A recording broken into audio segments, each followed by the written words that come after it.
I mean, today was good. It was good to get back out here. I mean, we haven't been out here practicing in a while, so it was good to get back out here, do some football stuff, and you know, get out of the weight room and you know, line up and do all those things. So it was good. I'm sure that the guys were excited until you know they got out here and we started, you know, yelling and screaming and doing all that. But it's a part of it. They worked hard today. Today was a good day to get you know back in the mix and kind of the expectation of what we want.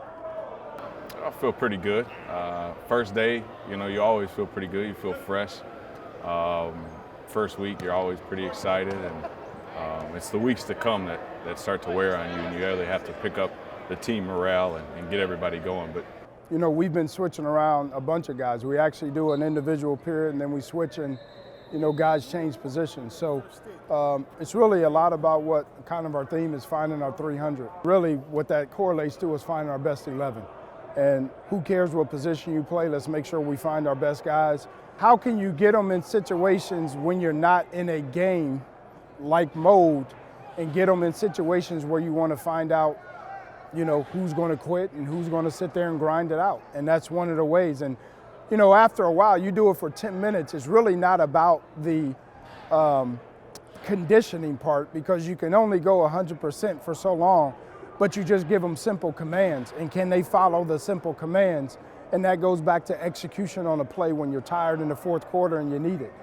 you know, there's a lot of games that we could have closed out that were in our hands that we didn't. You know, if the other team doesn't score, which I know is hard in college football, but that is an expectation. If they don't score, then there's no possible way that they can win. So this year, you know, I'm really just looking for our defense to be a dominant style defense, to shut teams out, to you know, close out games and put it in our hands. You know, we kind of took a different approach. Every day will be different. And when I mean every day of the week will be different. So what we do today, we won't do tomorrow. It'll be a little bit more group stuff, and then what we'll do on Saturday will be a little bit more team stuff.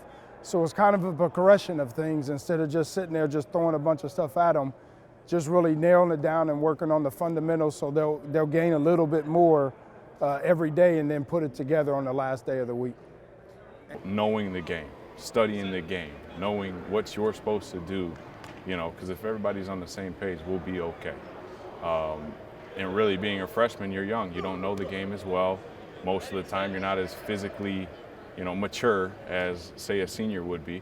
So the knowledge part is where then you can one-up somebody because you can gain the knowledge. You might not be able to gain the size right away, but that'll come. So I think like just what I help them with is the knowledge of the game, why we're doing this, what we expect them to do out of this, you know, and that's really it. Just being encouraging and just trying to keep them going. The leadership that I have to provide on, off, you know, during games, all that. You know, I got to just be vocal. There's sometimes last year, you know, in practice, I tend to just do what I have to do and try to lead by example. And I think I need to step out of my comfort zone and not only lead by example, but vocalize my leadership and not, you know, not yelling and rah-ha and all that, but just, you know, just helping players along and encouraging them and getting our defense to where it needs to be. We haven't practiced since, you know, late November. So to get them back out here doing football stuff, doing fundamentally, you know, stuff, you know, I think benefits us. The second thing, the way that our calendar kind of falls with, you know, we get out of school in May, and that's a discretionary month for us that a lot of our guys go home. You know, we would do a lot of weight training first, then we would do spring ball that you don't do a whole lot of conditioning and lifting in, then you had the whole month of May off. So there was really 2 months that we gain it in 6 weeks, then we lose it in 2, and then you get them back in June.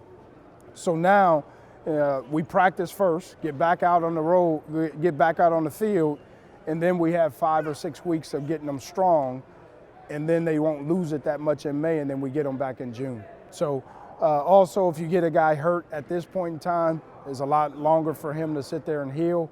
And then once we're done and we get back from spring break, all it is lifting and academics. So we can finish strong academically for the semester.